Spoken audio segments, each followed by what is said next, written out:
Since childhood we are actually practicing distraction, and all at once if you want to practice extreme level of focus, how is that possible? Today we are going to discuss about how to focus for a longer period of time, especially for those who actually facing ADHD, attention deficit hyperactive disorder. I am a hyperactive student, so this will be really helpful if you are a ADHD as well. So without any further ado, let's get started. Hello everyone, welcome back to my channel Shift Study Studio. Okay, one point I want to repeat in this video is try to measure your focus first, because if you measure your focus on your timer and start reading, and there will be one certain point where you get distracted, and consciously break that time and see till what time you are able to focus or concentrate on your studies, and measure that. If it's for 10 minutes, for me it's 10 minutes. After 10 minutes I don't know, however without of my knowledge I get distracted from my studies or from my work.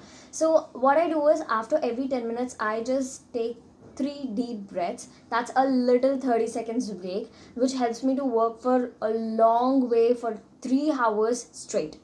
Isn't that amazing? Now, distraction can be in two ways. One, you being your own distraction. That means distractions from internal and distractions from external, that other external noise or external factors will be your distraction.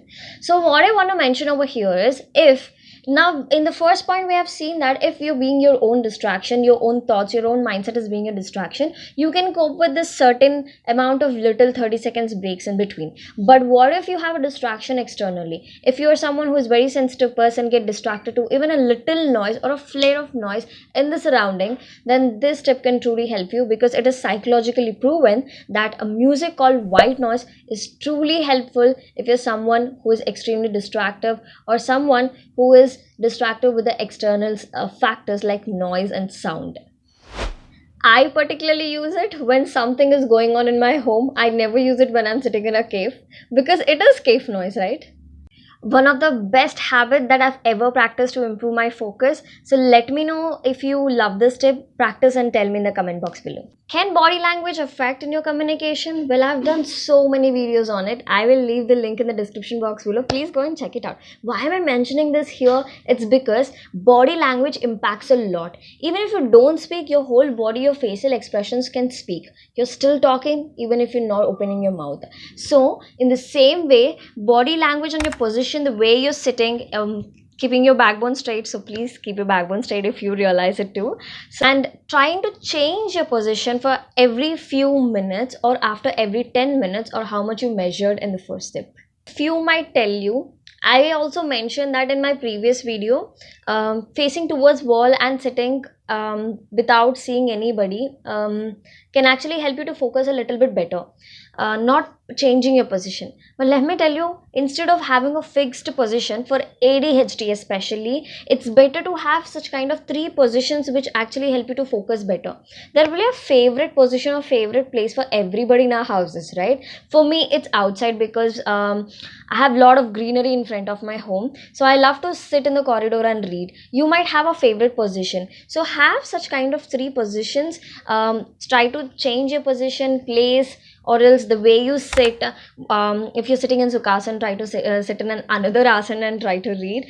So this can actually help you to focus a little bit more better, because the change that you're bringing in your position can make you feel there is some change, not routine. This change will actually triggers the concentration more in ADHD especially.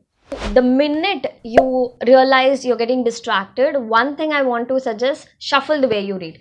If you're getting distracted, stop that subject and try to read another subject, or stop that chapter and try to read another chapter, or stop reading silently and start reading loudly. By doing this, by shuffling things, by Harvard University it is proven that people will have more memory power who shuffle such way.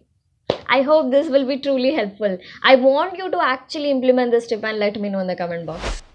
ADHD are wavery in nature, and if you sit silently, you start overthinking. If I'm not wrong, you will think while you're going to sleep and even in your sleep. I'm not talking about dreams, it is different. Just think.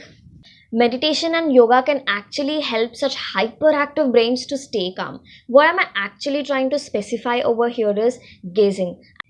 Gazing changed my life. I'll add few of the clippings over here.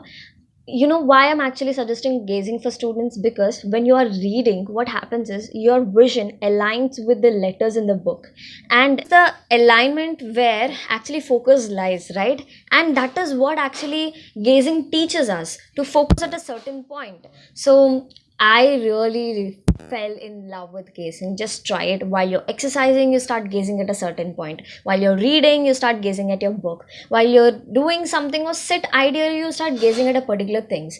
Gazing can actually help ADHD students to increase the focus. As we all ADHD students have fragile focus, breaks matter a lot.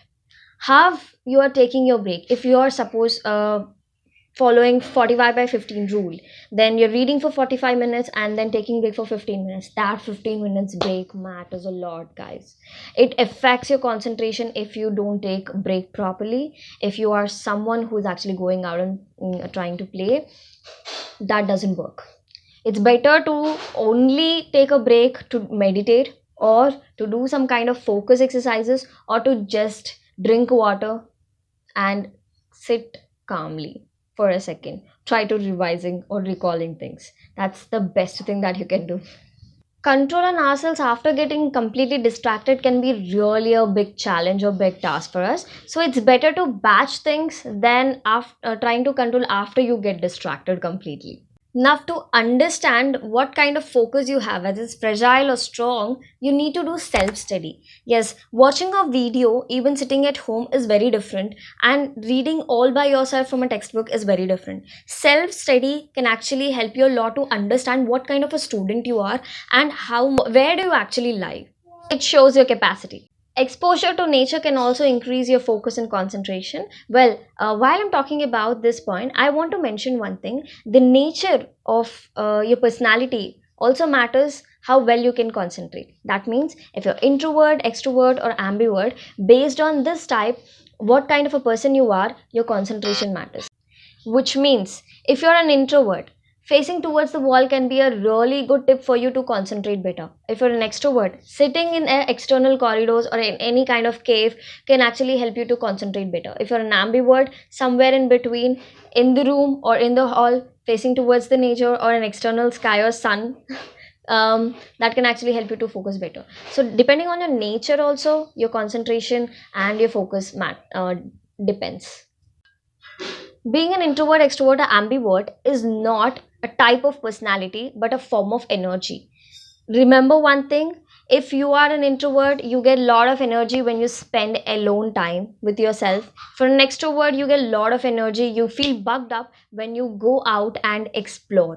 So this is a form of energy where you gain a lot of energy and confidence and courage, or whatever you call it. Where the energy goes, focus flows. Very slow at After you watch implementing this my clipping, I ideas. want to mention psychology has proven this, it's a fact. ADHD can lead to low self esteem. I believed I'm very slow at implementation, and that affected my progress. Well, if you're not good at your own thoughts, then how can you implement it first? On this note, I want to end this video. Concentration is key for consistency.